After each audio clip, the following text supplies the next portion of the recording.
संविधान सभा में जितनी तीखी गरम बहसें भाषा के सवाल को लेकर हुईं, उतनी किसी और विषय पर नहीं हुईं।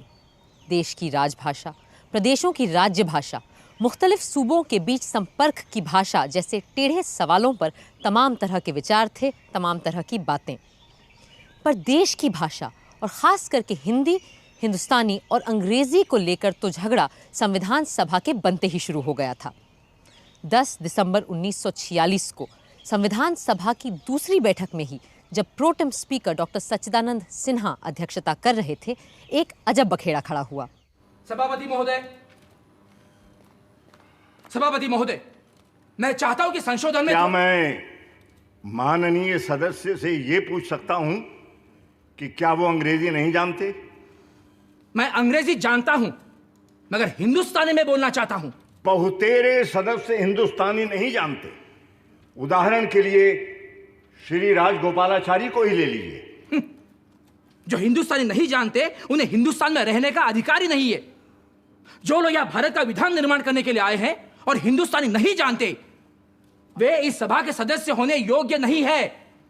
बेहतर होगा कि वो सभा छोड़कर चले जाए। ऑर्डर। सभापति महोदय, मेरा संशोधन यह है कि प्रोसीजर कमेटी अपने नियम पहले हिंदुस्तानी में बनाए और उसके बाद उसका अंग्रेजी में अनुवाद किया जाए। प्लीज। एक भारतीय होने के नाते मैं ये अपील करता हूं कि जो इस देश को आजाद करने के लिए तुले हैं, उसके लिए संघर्ष कर रहे हैं, उन्हें अपनी भाषा में सोचना और बोलना चाहिए। ऑर्डर।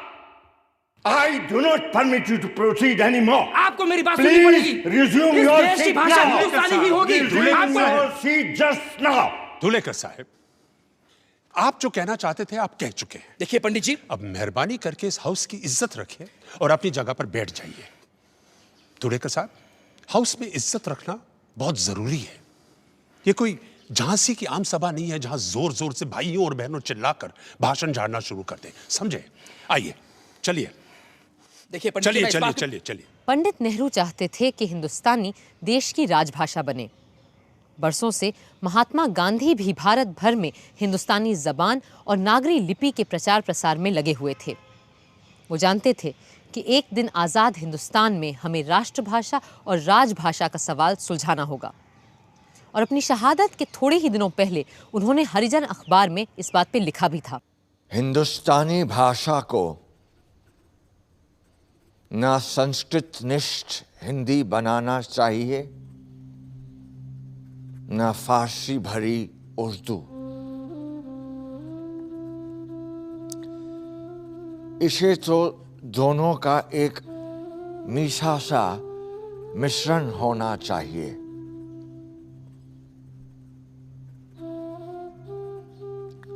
हिंदुस्तानी में दूसरे इलाकों की बोलियों से भी शब्द लेने चाहिए और अगर जरूरत पड़े तो विदेशी भाषाओं से भी। हाँ, अगर वो लफ्ज आसानी से राष्ट्रभाषा में घुल मिल सकें तो।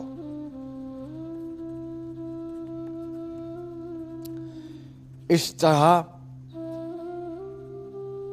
हमारी राष्ट्रभाषा को एक ऐसी शक्तिशाली जबान बनाना होगा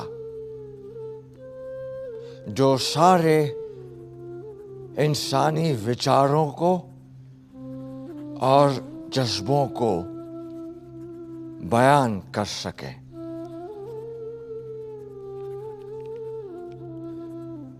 सिर्फ हिंदी तक या उर्दू तक अपने आप को सीमित रखना तो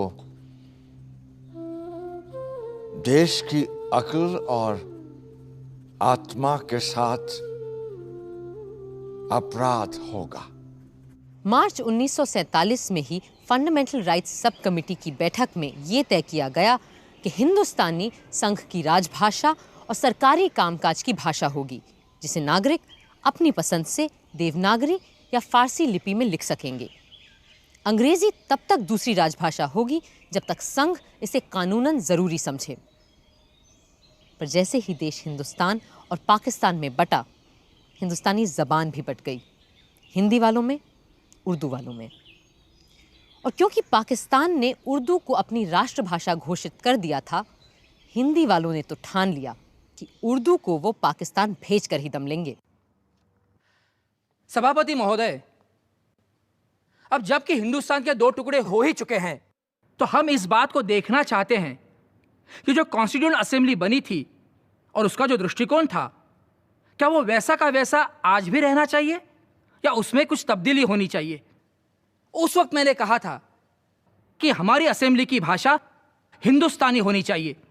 मैं आपके सामने अब ये बात पेश करूंगा कि आप कृपा करके इस पर विचार करें कि अब हमारी भाषा और उसके साथ क्या स्क्रिप्ट या लिपि होनी चाहिए। मिस्टर धूलेकर, मैं समझता हूं जो सवाल हमारे सामने पेश हैं, आप उससे बहुत दूर चले गए हैं। इस वक्त जो चीजें हमारे सामने पेश हैं, उसके संबंध में क्या कहना चाहते हैं आप? उस वक्त तो डॉक्टर राजेंद्र प्रसाद ने श्री आर.वी. धुलेकर को चुप कराकर बैठा दिया, पर 2 दिन बाद हुई कांग्रेस सदस्यों की एक मीटिंग में यह प्रस्ताव रखा गया कि अब से हिंदुस्तानी नहीं, हिंदी राजभाषा होगी। कुछ लोगों ने इसका विरोध भी किया, पर बात जब वोट पर आई तो 32 के मुकाबले 63 वोटों से हिंदुस्तानी हार गई और हिंदी जीत गई। 27 मार्च 1948 को जब ड्राफ्टिंग कमेटी फिर मिली तो आबो हवा बहुत बदल चुकी थी। It seems Mr. K. Munshi has sent us a resolution passed in a meeting of the Congress members regarding the question of a link language. ये बताइए और क्या लिखा है इस रेजोल्यूशन में? Well, it says that the word Hindustani should be replaced by the word Hindi in all our drafts. पर हम ऐसा करने पे बाध्य नहीं है। हमारे सामने और भी कई अनुमोदन संशोधन पड़े हैं, जैसे कि डॉक्टर सच्चिदानंद सिन्हा जी के amendment. In my legal opinion, the amendments moved by Dr. Sachidanand Sinha, Seth Govind Das, and Mr. Thakurdas Bhargav involve matters of policy, and we must therefore refer them to the Constituent Assembly. But the resolution sent by Mr. Munshi is a matter of procedure, and this committee can take a decision about that. और आपका क्या कहना है doctor Ambedkar? If you ask me, I will say we cannot deny the fact that Congress has an indisputable majority. And if they are bent upon changing Hindustani to Hindi, we will have to come around sooner or later. Then why not sooner than later? इस तरह बिना संविधान सभा की सहमति के drafting committee ने हिंदुस्तानी शब्द हटाकर अपने मसौदों में हर जगह हिंदी लिखना शुरू कर दिया। ऐसे माहौल में 5 नवंबर 1948 को जब संविधान सभा के सामने ड्राफ्ट कॉन्स्टिट्यूशन रखा गया तो कई सदस्यों के लिए बाकी चीजों के मुकाबले भाषा का सवाल ही सबसे बड़ा मुद्दा बन चुका था। महोदय, मेरा मत है कि हिंदी और केवल हिंदी इस देश की राष्ट्रभाषा हो सकती है। हिंदी बनाम हिंदुस्तानी का विवाद अब समाप्त हो चुका है, क्योंकि संविधान की धारा 99 के अनुसार केवल 2 भाषाएं हैं, अंग्रेजी और हिंदी, जिनमें संसद की कार्रवाई हो सकती है। जहां तक दक्षिण भारत के नागरिकों और सदस्यों का सवाल है, मैं स्वीकार करता हूं कि कुछ वर्षों तक कार्यवाही को अंग्रेजी में चलाना होगा। उन पर हम जबरदस्ती कुछ लाद तो नहीं सकते, मगर अंत में हिंदी ही हमारी राष्ट्रभाषा होगी और साथ में देवनागरी हमारी राष्ट्रलिपि। हिंदी वाले अपनी संख्या शक्ति पर इतराते हुए जीत मनाने लगे, पर दूसरे लोग बहुत ठगा हुआ महसूस कर रहे थे। कुछ ने तो भाषा के सवाल पर देश के टूट जाने की भी बात कर डाली। I would, sir, convey a warning on behalf of the people of South India, because there are already elements there who want separation, and it is up to us to firmly try and keep those elements down. And my friends in UP, do not help in any way by repeatedly flogging their idea of Hindi imperialism. Sir, it's up to my friends in UP to have an undivided, unbroken whole India, or it's up to them to have only a Hindi India. दक्षिण ही नहीं, बंगाल के लोग भी उसी तरह आहत थे। The protagonists of Hindi, in their enthusiasm, have gone too far. It is no use repeating ad nauseum the new dictum that independence will be meaningless if we do not all start talking in Hindi or conducting official business in Hindi from tomorrow. It is not only ridiculous, but also totally absurd. और पंजाब वाले भी अपनी जबान को लेकर चिंतित थे। जब तक ये सवाल इस शक्ल में मेरे सामने नहीं आया था, मैं हिंदी और हिंदुस्तानी में कोई फर्क नहीं समझता था। इस सिलसिले में मुझे अपना ही पंजाबी का एक शेर याद आता है, चंगा है सी अनजानिया, सपना पई जब जानिया। यानी जब तक नहीं पता था तब तक ठीक था, जानते ही झंझट में पड़ गया। जबान के मुतालिक में मैं ये कहना चाहता हूं कि ये जो आइन है, मैंने इसका उर्दू तर्जुमा देखा है और हिंदी के तर्जुमे के बारे में जो हिंदी के हामी हैं, उन दोस्तों से बातें की हैं, वो भी हिंदी के तर्जुमे से मुझे इसका मतलब नहीं समझा सके। खुद पंडित नेहरू ने जब डॉक्टर रघुवीरा का किया कॉन्स्टिट्यूशन का हिंदी अनुवाद पढ़ा तो डॉक्टर राजेंद्र प्रसाद से कहा, सच बात तो ये है कि इस ट्रांसलेशन का एक लफ्ज भी मेरे पल्ले नहीं पड़ा है। पर फिर भी हिंदी के उग्रपंथी हर मौके पर हिंदी हिंदी करने से बाज ही नहीं आ रहे थे। 30 जुलाई 1948 को सभा में जब बात लोकसभा और राज्यसभा के कर्मचारियों के सर्विस कंडीशंस पे चल रही थी, सेठ गोविंद दास अचानक हिंदी को लेकर खड़े हुए। सभापति जी, इससे पहले कि हम आगे बढ़ें, मैं एक बात की ओर आपका ध्यान आकर्षित करना चाहता हूं। जब से हम लोग यहां आए हैं, तब से राष्ट्रभाषा के संबंध में तरह तरह की बातें सुन रहे हैं। कहा जा रहा है कि राष्ट्रभाषा का सवाल पार्लियामेंट के ऊपर छोड़ दिया जाएगा। मैं चाहता हूं कि आप इन अफवाहों का खंडन करें। Sir, to spring such a subject upon the audience all of a sudden is against all order and procedure. Hindi वालों का हमला जारी था। एक सन्यासिन ने तो हिंदी को राष्ट्रभाषा बनाने और हिंदुस्तान का नाम भारत रखने के लिए आमरण अनशन तक कर डाला। जब पंडित नेहरू ने जाकर समझाया, तब उसने अपनी भूख हड़ताल तोड़ी, पर साथ ही ये बयान भी दे दिया कि प्रधानमंत्री जी ने मेरी सारी मांगें मान ली हैं। ऐसे हालात में एक विशेष कमेटी बनाई गई और श्री के.एम. मुंशी और श्री गोपाल स्वामी अयंगार को कोई ऐसा फॉर्मूला इजाद करने का काम दिया गया जिससे भाषा के सवाल पर सब संतुष्ट हो सकें। इस बात से भी कई लोग चिढ़ गए थे कि इस कमेटी में हिंदी वाले क्यों नहीं हैं। पर सच ये था कि इतने विरोध और विषैले माहौल में भी मुंशी अयंगार कमेटी ने इस असंभव काम को लगभग संभव कर दिखाया था। मुंशी अयंगार के सुझाव 12 सितंबर को सदन में पेश किए गए। When any member rises to speak on this language question, I would request that he should not let fall a single word or expression which might hurt or cause offense. Mr. Gopalaswamy Iyengar will move the first amendment number 65. Sir, opinion has not always been unanimous on this question. There was, however, one thing about which we reached a fairly unanimous conclusion, that we should select one of the languages of India as the common language of the whole of India. चलो, English तो गई, अब देखते हैं कौन सा language आता है sir. The final decision is that we should adopt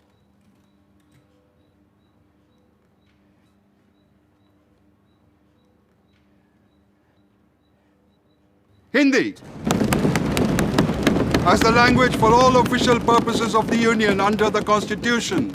The subsidiary decisions were that we had to keep English going for a period of 15 years until Hindi could establish for itself a position in which English stands today. No!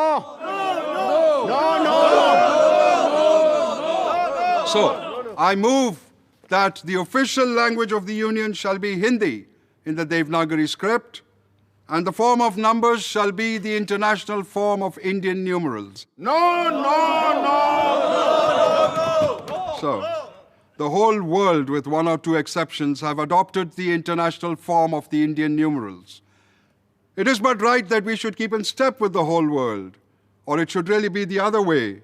The whole world is already in step with us, who really gave these numerals to the world. Here. Now, sir, a few words regarding the language of the courts.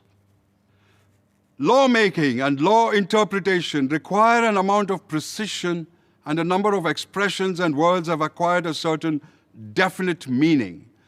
And until we reach that stage in regard to the Hindi language, and I do not think at present Hindi language is anywhere near it, my own feeling is that English language will last in forms of bills and laws and interpretation of such laws, but not for much longer than 15 years.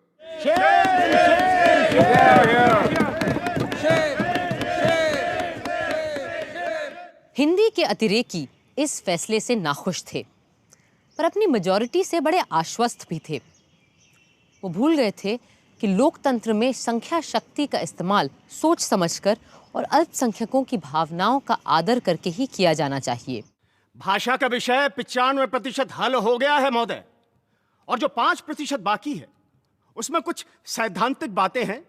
उन सिद्धांत की बातों को यदि हमारे दक्षिण भारत के माननीय सदस्य और दूसरे प्रांतों के सदस्य स्वीकार नहीं करते तो उन्हें हमें भी वैसी ही स्वतंत्रता देनी चाहिए कि हम भी अपने सिद्धांतों पर अडिग रहें और बिना किसी प्रकार की कटुता आए हम ऐसी बातों को बहुमत से निपटा लें।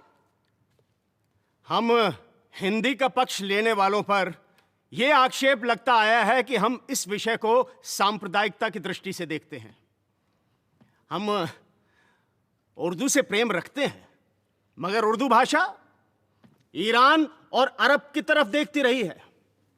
उर्दू भाषा केवल मुसलमानों की अकेली भाषा है, यह मैं नहीं कहता, मगर मैं यह अवश्य कहूंगा कि हिंदी के समर्थक सांप्रदायिक नहीं हैं। जो उर्दू का समर्थन करते हैं वे सांप्रदायिक हैं।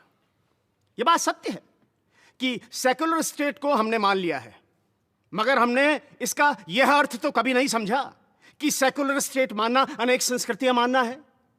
इस देश में हजारों वर्षों से एक ही संस्कृति चली आई है और यह परंपरा अभी तक कायम है।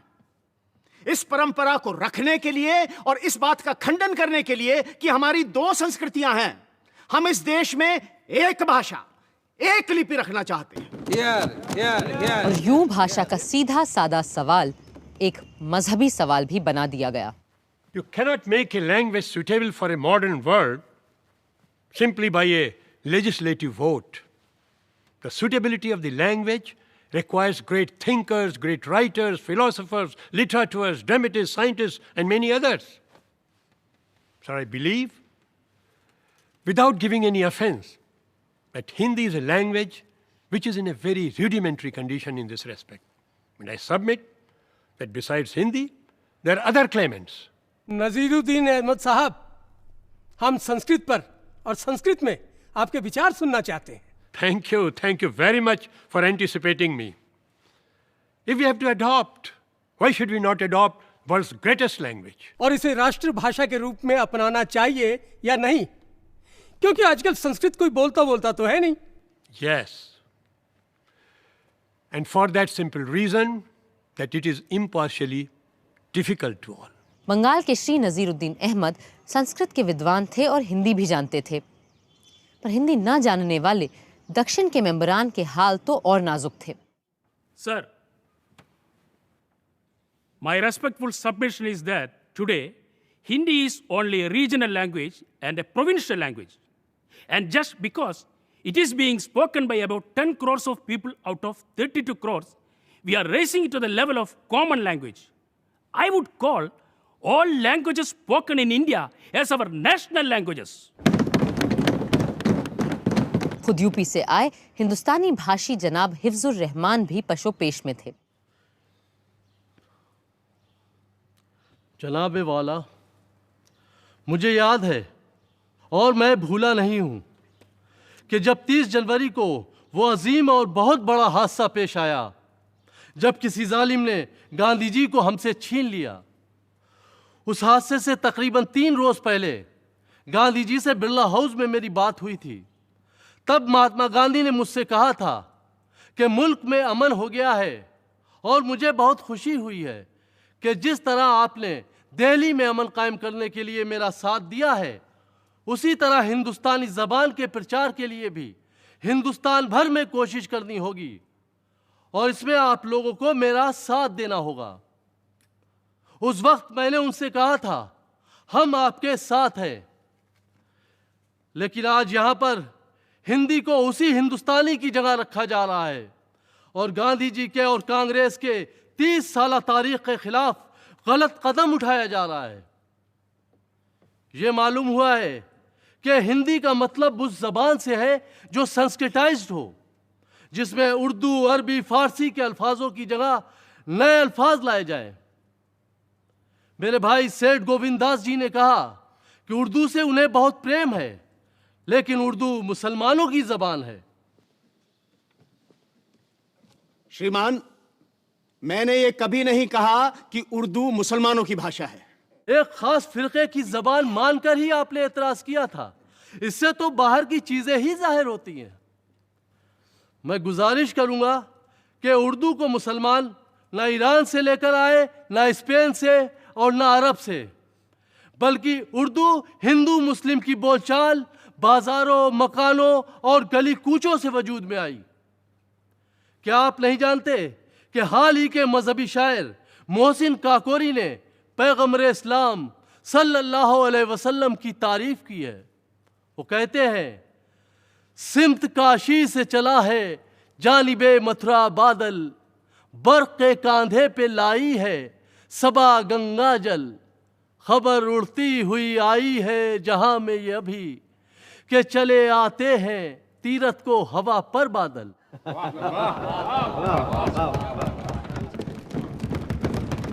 इस शायरी में गंगा और मथुरा का जिक्र आया है और शायर ने मक्का, मदीना और जमजम को काशी, मथुरा और गंगा जल के रंग में दिखाया है।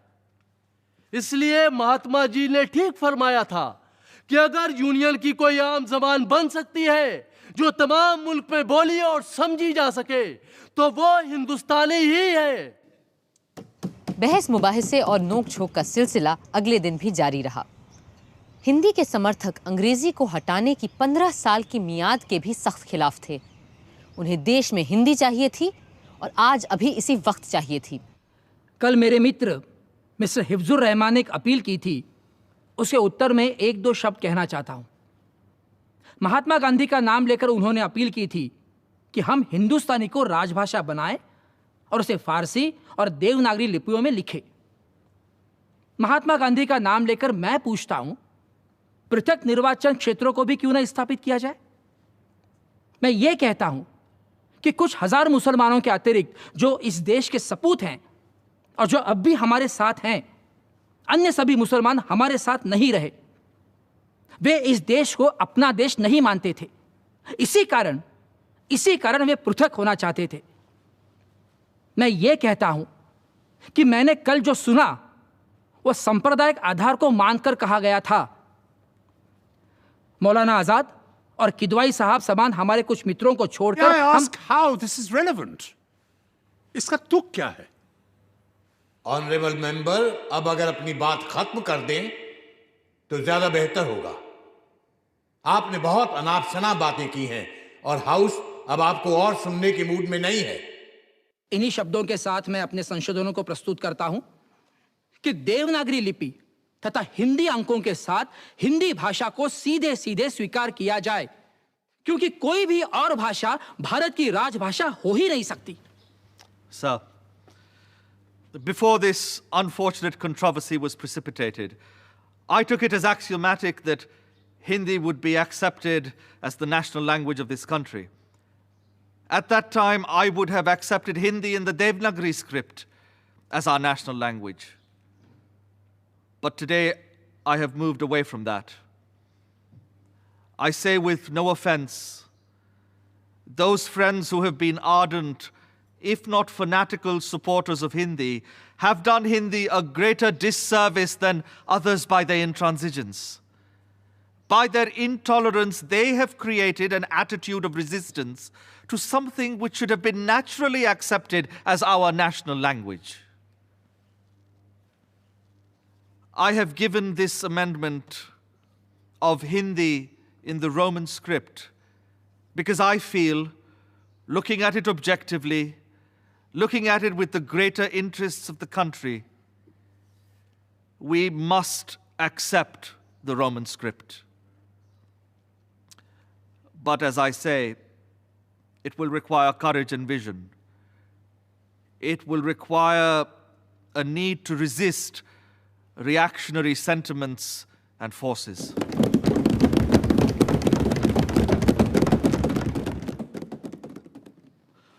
मैं सेठ गोविंद दास जी की तवज्जो उन्हीं की तकरीर की तरफ दिलाना चाहता हूं।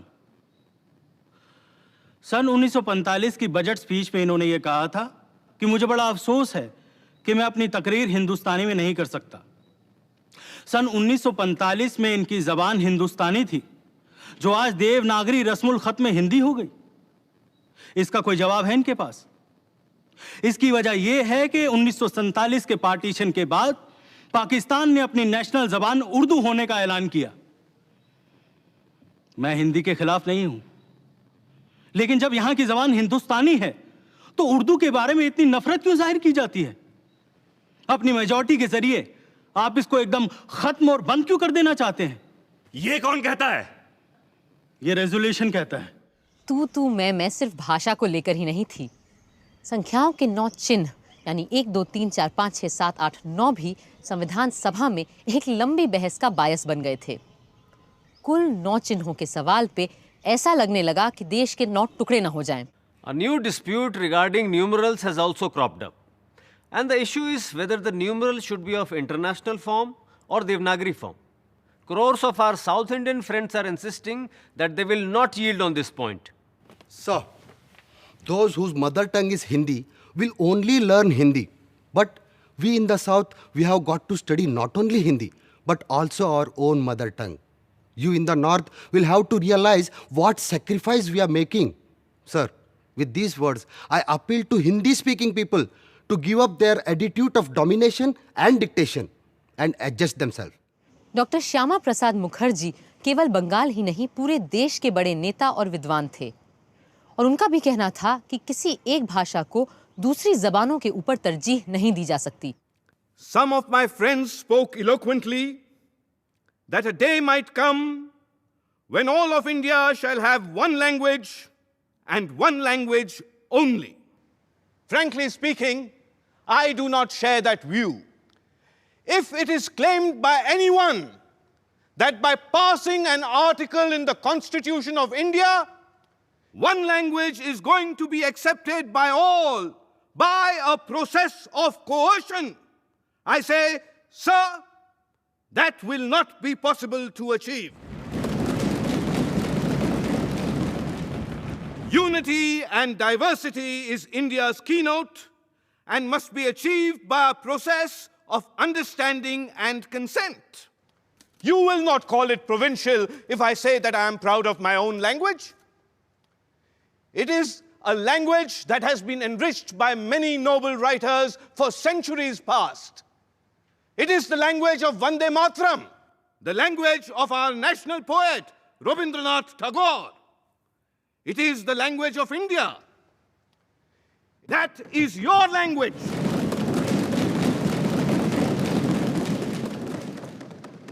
I am sure that the languages of my friends from the South and the West, of which they are so proud, also have great records which must be safeguarded and protected in ample measure.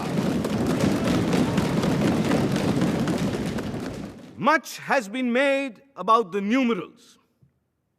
We are having a minor war over numerals. The continuance of the international numerals, which have come back to the country of their birth in somewhat modified form, is vitally necessary for our own interest. You have got your statistics, scientific work, commercial undertakings, bank accounts, audits. You have so many other things in respect of which the use of international numerals is necessary. All that we have recommended is the acceptance of a formula which we feel is fair and just to all. गैर हिंदी भाषी लोग सिर्फ इतनी मांग कर रहे थे कि संख्याओं को अंतर्राष्ट्रीय ढंग से लिखने की छूट दे दी जाए, पर कुछ लोग इतनी छूट देने के लिए भी तैयार नहीं थे। What is all this nonsense about Hindi numerals, I say?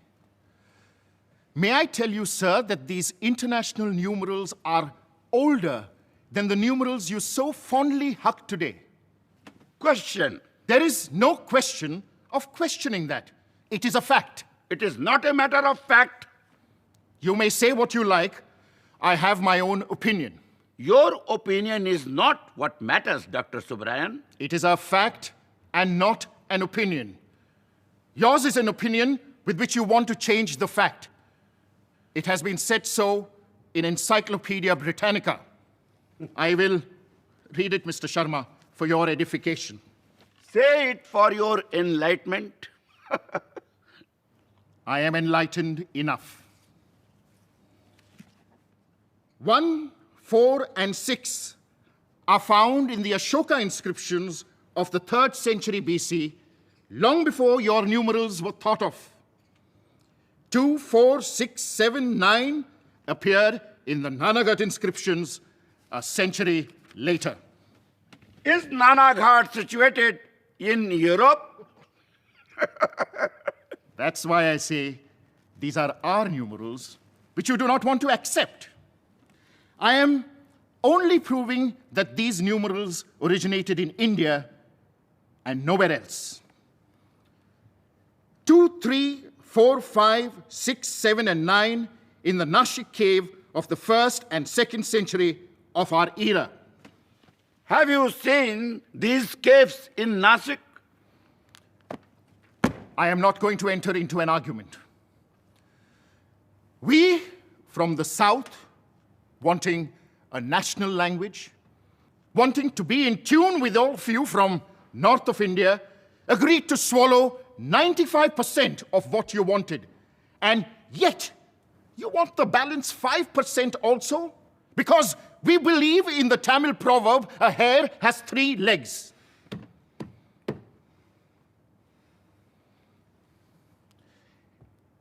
If I tell you what happened to me, you will understand my anxiety. For 3 whole months, for every morning when I got out of my house, I heard nothing but the cries of, "Let Hindi die and let Tamil live. Let Subbarayan die and let Rajagopalachari die.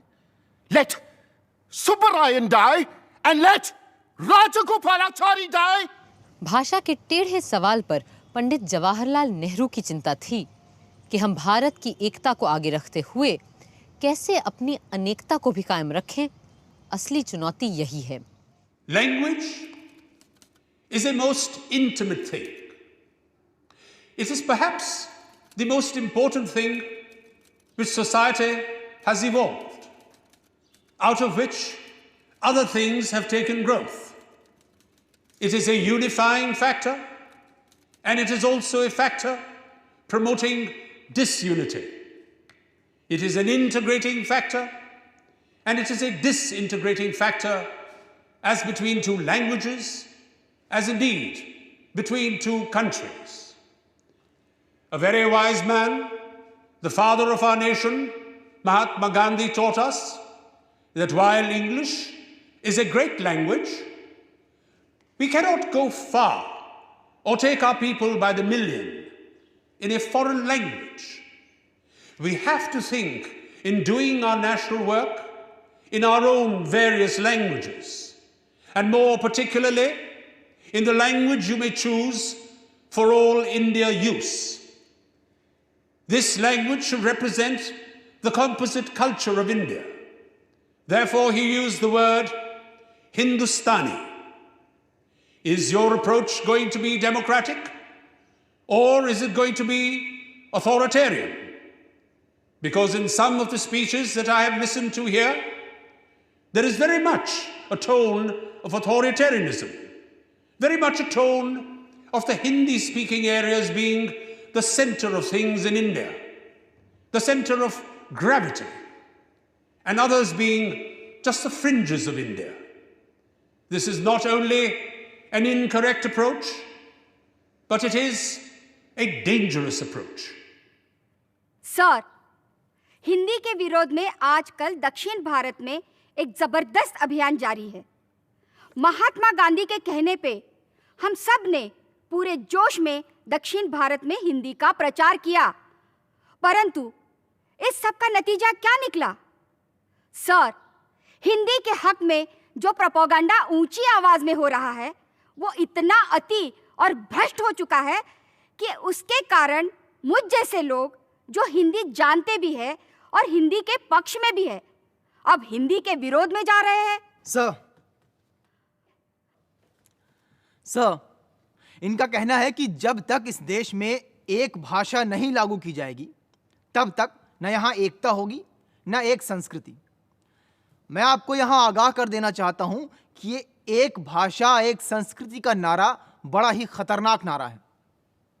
राष्ट्रीय स्वयंसेवक संघ के सरसंघ चालक भी एक देश एक संस्कृति की दुहाई देते हैं, मगर महोदय, आज इस बात का अर्थ सिर्फ इतना है कि बहुत से लोगों पर केवल कुछ लोगों की मर्जी का वर्चस्व चलेगा।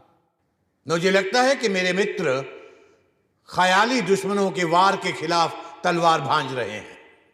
Sir, the directive says to promote Hindi as a medium of expression for all the elements of composite culture of India, not the present high-flown Sanskritized Hindi, which is understood by Pandits only. As far as international numerals are concerned, let no member feel that he is giving something and we are accepting something. We are not beggars in this house. ये किसने कहा? मेरी honourable member से दरख्वास्त है कि वो अपने गुस्से पर काबू रखें। महोदय, मुझे इस आरोप पे सख्त आपत्ति है और ये लांछन पूरी तरह से फर्जी है। श्री शंकर राव देव अपने आप ही पहले तो दानव खड़े कर रहे हैं और फिर आप ही उन पर तलवार चला रहे हैं। फिर भी ये कोई वजह नहीं हुई। If it is so imaginary and if it does not touch him, why is he so angry? The very fact that he is angry and he has lost his temper shows that whatever I have said touches him to the quick. हर जबान का अपना मसला था, अपने डर थे, अपनी समस्याएं थीं। बंटवारे के बाद सूबा पंजाब और पंजाबी जबान की भी अपनी मुश्किलें थीं। Sir, I am one of those who have withdrawn their support from Hindi in Devanagari script simply because of the fanaticism and intolerance of those who support it. If it is left to the states, I am talking of the Punjab particularly, to choose any language, the danger is that the majority of a section of our people who deny that Punjabi is their mother tongue might adopt Hindi, which is not their main language, as the official language of the state. My fear is that Punjabi would not have its own status if it is left to the state legislature. When the Sikh community wanted that the Punjabi language might be considered as the official language of Punjab, the result was that the Hindus said it was no language at all. It was only a dialect of the Hindi language. That surprised me most, because in 1932, the Punjab University had appointed a commission, and that had made a clear report that it was one of the richest languages of this country. Thank you. छोटे छोटे अल्पसंख्यक समुदायों की भाषाओं के अपने दावे थे, जैसे कि आदिवासियों की भाषाएं। Mr. President, sir, I feel that I would not be discharging my duties properly if I didn't plead to the House that in Schedule 7A, some of the Adivasi languages, which are spoken not just by a few, but literally by millions, should also be included. These languages are Mundari, Gondi, and Oraon. Sir, all I plead to this House is simply this, that the languages spoken by the most ancient people living in this country should find a place of honor in the schedule. भाषा के सवाल पे शायद सबसे उम्दा भाषण मौलाना अबुल कलाम आज़ाद का था। वो न सिर्फ पाए के विचारक, अदीब, भाषाविद थे, बल्कि शिक्षा मंत्री होने के नाते भाषा पे जो भी फैसला होता उसे लागू करना उन्हीं की जिम्मेदारी थी।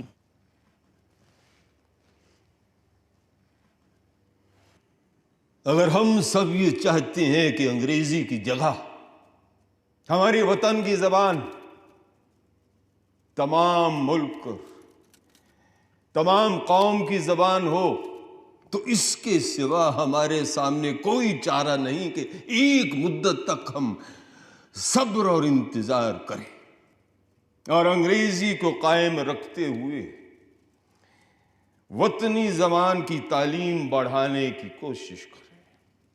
अब एक मुल्क या कौम की जिंदगी में 15 बरस की मुद्दत कौन सी बड़ी मुद्दत हुई, ये तो 15 दिन से भी ज्यादा नहीं।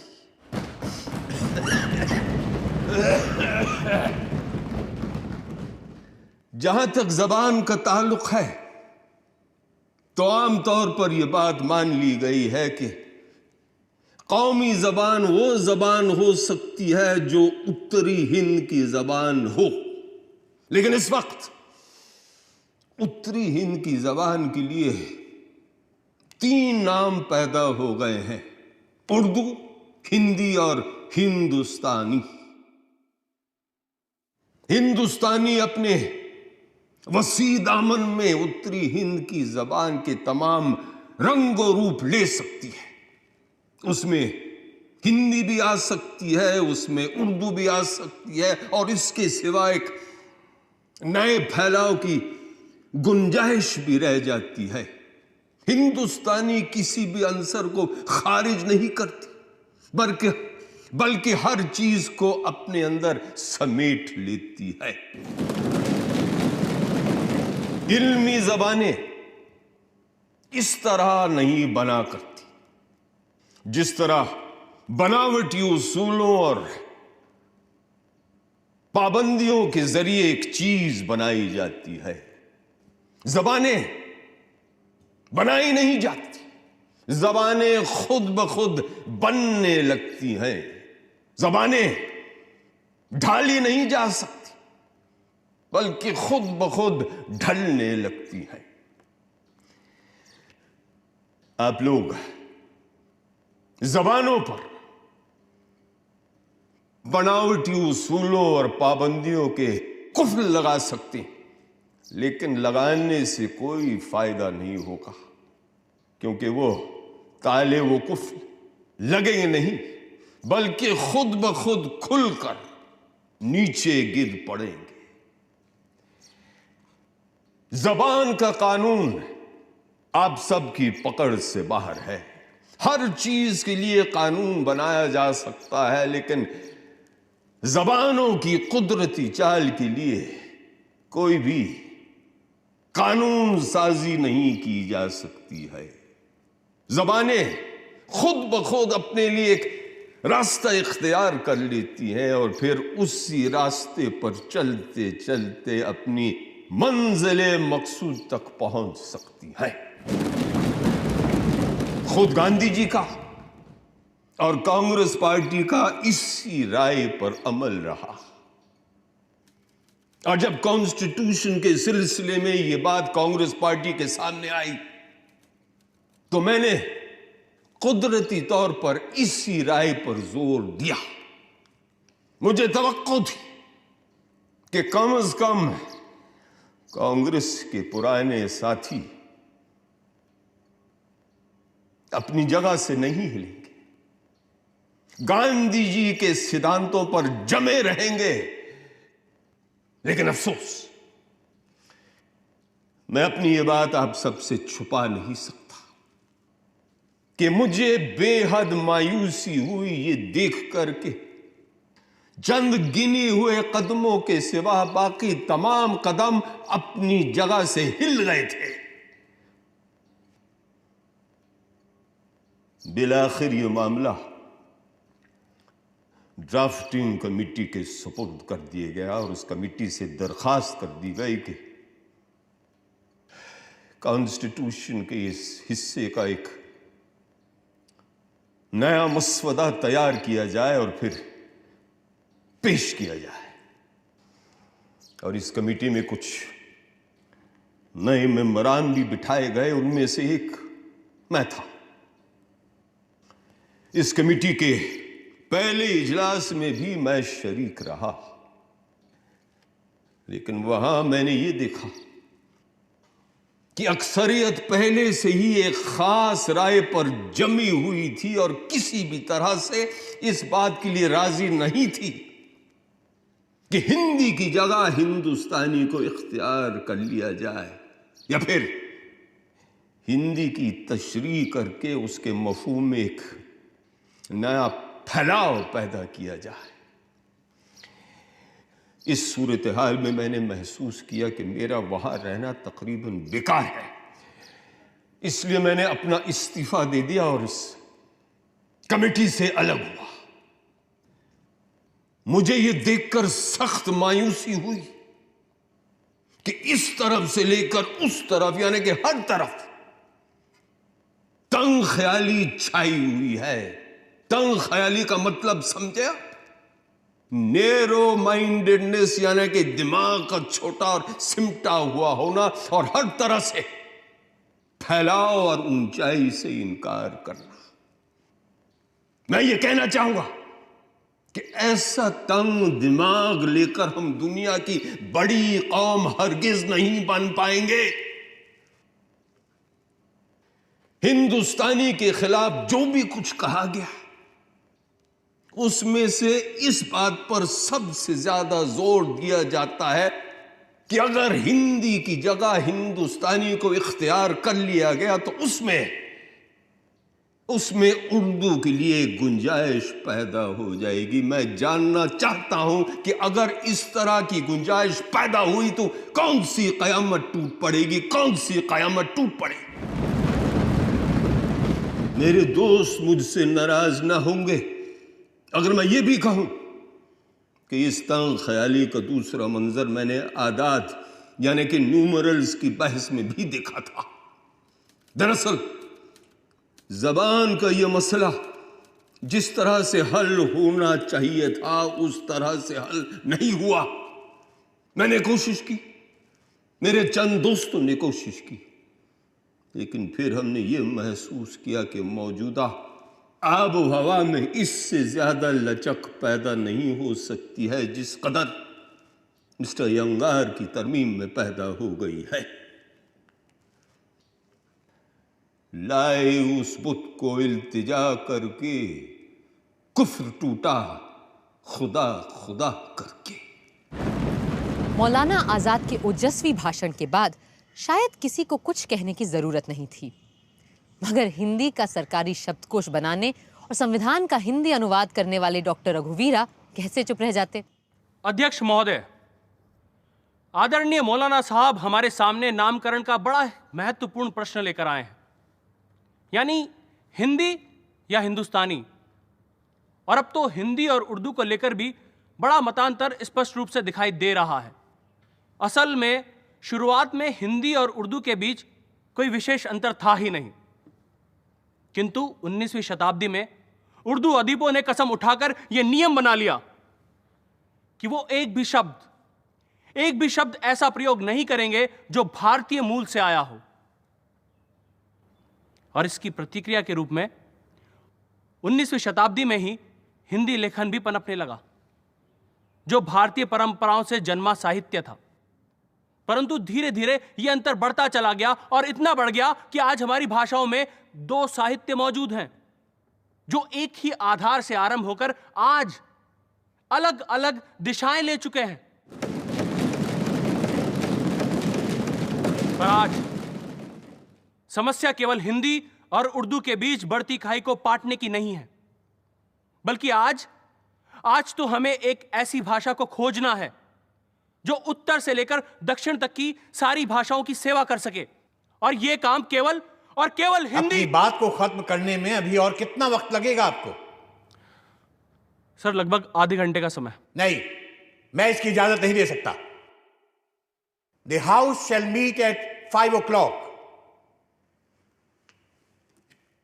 सभा शाम तक के लिए स्थगित कर दी गई और उधर कांग्रेस के सदस्यों की एक जोरदार मीटिंग हुई, जहां बहुत गिले शिकवे, शिकायतों, गर्मा गर्मी और झड़पों के बाद हिंदी को लेकर गरम दल और नरम दल के बीच समझौता हो ही गया।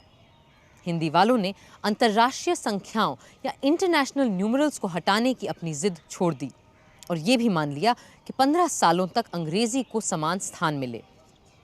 और जब शाम को संविधान सभा दोबारा बैठी तो हमारी राजभाषा को लेकर प्रस्ताव पास हो गया। संविधान सभा ने शायद सबसे मुश्किल सवाल का हल ढूंढ ही लिया था। I think we have adopted a chapter for our constitution which will have very far-reaching consequences in building up the country as a whole. We wanted our friends from the South to accept Hindi, and they accepted it. And we wanted them to accept the Devanagari script, and they have accepted it. They want us to accept a different form of numerals. And why should there be any difficulty in accepting it? We have done the wisest thing possible. And I'm glad, I'm happy, and I hope posterity will bless us for this.